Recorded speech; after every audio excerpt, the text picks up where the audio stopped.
Hello, on behalf of Group 5, I would like to thank you, Teresa's Board of Directors, for your time today as we walk you through a market expansion strategy for your cooking sauce product line, Nona's Organic Kitchen.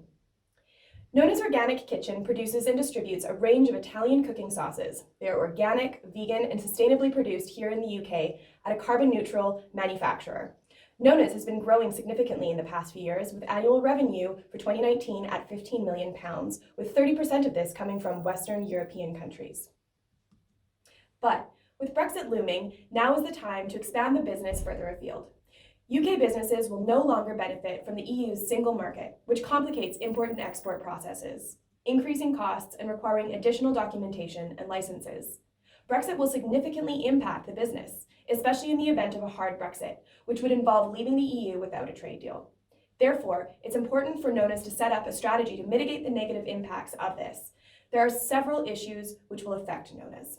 Currently, 94% of all food and non-alcoholic drink exports from the UK are to EU countries or other countries that the EU negotiated trade deals with. This means that UK companies will need to replace these export destinations with those that the UK has a specific, separate trade deal with. Labor costs may be impacted due to the UK's reliance on migrant workers from the EU for manufacturing and warehousing. Consideration will need to be given to training new workers or further automating manufacturing processes. The unit costs of your products may be impacted due to increased costs on import from EU states. Many of Nona's ingredients come from European countries, so sourcing ingredients locally and producing products locally in the markets that we expand to may be a consideration to explore. When it comes to product regulations, there may be additional costs involved if the UK does not reach a trade deal with the EU. For example, organic products like Nona's may not meet EU standards and therefore will have to label themselves as non-organic when exporting to EU countries. To mitigate this, we advise that Nona's aligns production according to EU standards. So which countries should we expand into? We looked at volume consumption of cooking sauces in 20 countries and compared this with their GDP per capita based on purchasing power parity. From this, we identified Australia, Canada, and South Korea as 3 markets to focus our research on, as they all had fairly low volume consumption per capita, but high GDP per capita, illustrating that these markets are not very saturated and there is scope for growth within the sector. As you can see from these graphs, South Korea has the highest market volume and value. However, it's on the downward trend, with market volume forecast to decrease by 2.2% in the next 5 years. Australia and Canada are both growing, with Australia's volume expected to grow 2.5% over the next 5 years, and Canada is expected to grow 3.2% over the next 5 years. While the absolute volumes are similar for both countries, the total value of the market is higher in Canada, which suggests that Canadians are willing to pay more for products in your market segment. The retail market spend and volume consumption per capita are higher for Australia than Canada, which indicates that there is a larger untapped market within Canada that Nona's can benefit from. As Nona's sauces are both organic and vegan, we looked further into the customer preferences within these countries, and Canada, again, proved to be a clear winner. Let's take a look at some figures which indicate our sustainable, vegan, organic product line is well suited to Canada. In a survey of Canadian adults, 7% of people said they already follow a plant-based diet, with a further 27% considering switching to a plant-based diet in the near future. Canada is also encouraging its residents to follow a more plant-based diet and made changes to their national food guide to reflect this. Organic food sales have increased over the past 5 years, and Canadians are willing to pay a premium for organic and sustainable products. 74% of Canadians like to experience other cultures through food, and research indicates that Canadians are interested in ethnic-inspired food kits and prepackaged ethnic-inspired meals that require only heating, for which Nona's sauces are categorized. Generation Y are considered a generation of label readers.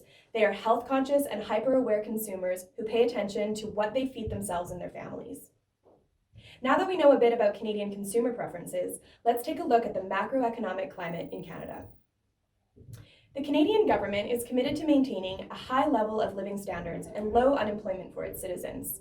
Since the start of the pandemic, the federal government has announced a stimulus of $325 billion Canadian dollars to ensure Canadians can pay for essentials and support local businesses. This has resulted in the unemployment rate being controlled at 8.9%, even after COVID-19 shocks. The IMF forecasts Canada's GDP to grow at 1.23% per annum over the next 5 years.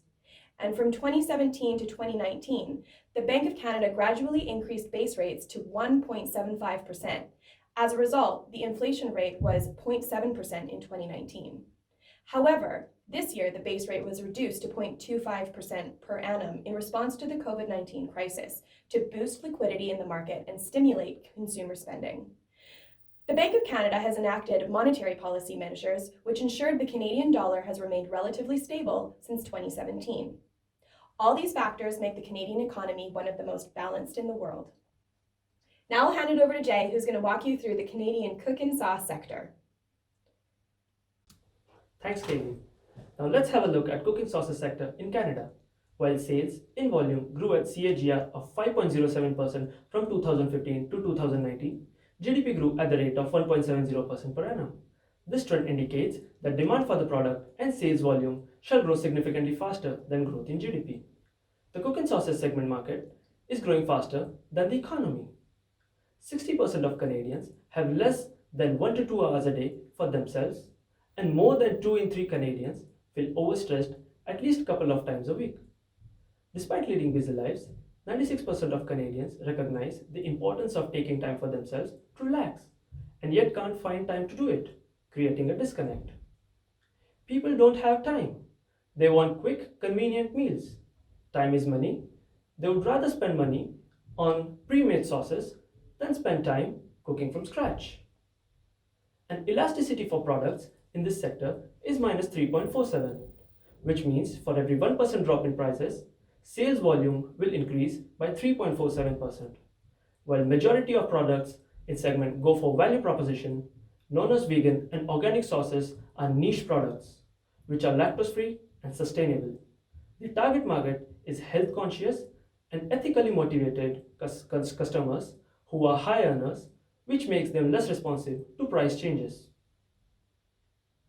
In fact, private label share is expected to grow to 25% in next decade. Many retailers project that organic private label will grow by 7.7% annually over the next 3 years, almost twice as fast as value private labels.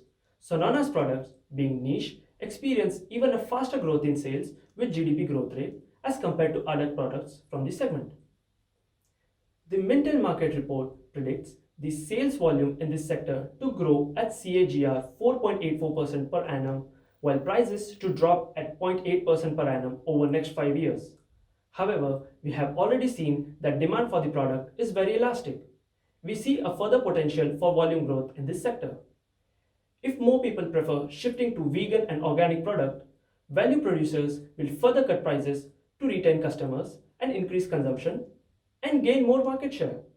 We have also established that correlation between price and volume is minus 0.76, which clearly indicates the strong relationship between price and demand. Using standard deviation from the market data, we have estimated that the growth in sales volume for the sector can be in the range of 9.84% to 2.41%, that is CAGR plus or minus standard deviation, if the price change is in the range of minus 2.41% to 0.83%. Due to limited public data in organic cooking sauces sector in Canada, we need more data to validate our assumption. This will help us to better project further demand and manage supply chains. Until the information becomes available, we propose to use analytical techniques to perform a triage using proxies correlated with demand from your source. To explain hypothetically, we could do this by identifying 2 independent metrics, such as sales of pasta bowl from IKEA and prices of Parmesan from the real-time basis. To illustrate, we can see here in this graph that there is a direct relationship between proxy 1 and sales volume. We can see a lag of 15 to 30 days between upward trends in proxy 1 and sales volume. This would give you an estimate of future demand, and you can adjust the factors of production accordingly. After looking at the overview on cooking sauces sector, it becomes imperative to understand business environment in Canada. We have taken reference from Ease of Doing Business ranking by the World Bank. Canada has got fairly simple access to capital markets. It is considered one of the most politically stable countries in the world. Canada has got fairly simple tax structure. UK has recently signed a rollover trade agreement with Canada, which covers tariff-free trades on 98% of goods. Canada is ranked 10th among the non-EU countries in trading across borders category. Entry in Canada means access to US markets, which is its largest trading partner and covers 76% of international trade by Canada. Now, I'll hand over to my colleague Daniel, who will take you through our market entry strategy. Thank you very much, Jay. Continuing along the same theme, taking a glance at the competitive landscape in Canada's cooking sauce market, we can see the characteristics of what we would call perfect competition. So, Kraft Heinz, Conagra, they're two of the largest players, accounting for around 40% of sales. However, as conglomerates, they have a vast number of brands under their umbrellas, and so they do not act necessarily as an aggressor to new entrants, which supports the low entry barriers in this market. Amy's is a more similar competitor to us, and they were established in the US in 1987. Amy's is now a global vegetarian brand with revenues of around $500 million US. They're stocked across retailers all across Canada and have a vegan selection of over 120 products. Amy's UK rebranding in 2012 is an interesting case, providing valuable insights into the importance of marketing for niche food brands, and it resulted in 2013 in 100% sales growth for the business. So, with an abundance of players in the market, we're seeing sales volume appreciation and falling prices. The result is increasing net income as sales volume is rising at a faster rate than the fall in prices. However, the implication of this on margin is in fact a lower profit margin.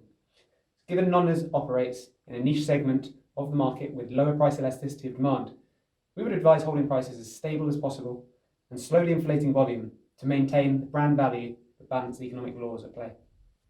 So here we can see our market entry model. How is market entry achieved?